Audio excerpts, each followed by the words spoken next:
ये है talks news network और आप देख रहे हैं पॉलिटॉक्स, राजनीति का कच्चा चिट्ठा। चुनाव आयोग ने प्रधानमंत्री नरेंद्र मोदी को 2 और मामलों में क्लीन चिट दे दी है। कांग्रेस ने आरोप लगाया था कि मोदी ने 23 अप्रैल को अहमदाबाद में रोड शो किया। शिकायत की जांच के बाद चुनाव आयोग इस निष्कर्ष पर पहुंचा है कि मोदी ने आदर्श आचार संहिता का कोई उल्लंघन नहीं किया। इससे पहले आयोग ने मोदी को कर्नाटक के चित्रदुर्ग में 9 अप्रैल को उनके द्वारा दिए गए भाषण के सिलसिले में भी पाक साफ करार दिया था।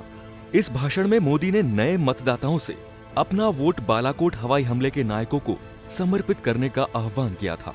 उसी दिन उन्होंने महाराष्ट्र में लातूर जिले के ओसा में भी ऐसी ही अपील की थी। आयोग ने इस मामले में भी उन्हें क्लीन चिट दी थी।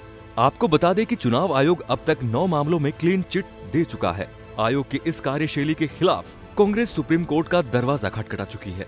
इस मामले में कोर्ट का फैसला होना बाकी है, लेकिन इससे पहले आयोग यहां से फटकार खा चुका है।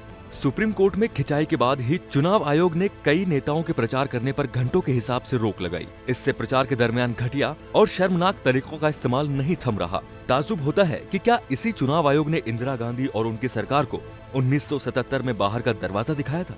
और क्या ये वही चुनाव आयोग है जिसने पीवी नरसिंह राव की सरकार को दिन में तारे दिखा दिए थे? आपको बता दें कि आचार संहिता को सख्त बनाने का श्रेय साल 1979 में मध्यावधि चुनाव के समय मुख्य चुनाव आयुक्त रहे SL शकधर को जाता है।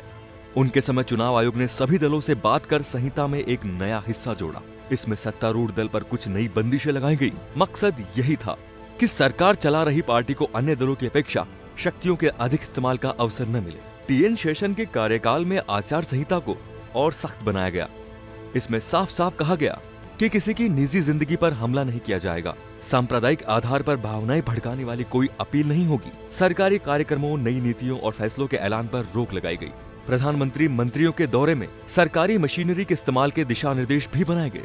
TN शेषन के जमाने में इतनी सख्ती दिखाने वाला चुनाव आयोग जब ये कहे कि अगर कोई दल या उम्मीदवार संहिता तोड़ता है तो उसके खिलाफ कानूनी कार्रवाई का कोई आधार नहीं है, तो नेताओं पर कैसे लगाम कसेगी? चुनावी रण में पार्टी और प्रत्याशी धड़ल्ले से आचार संहिता को तोड़ेंगे ही।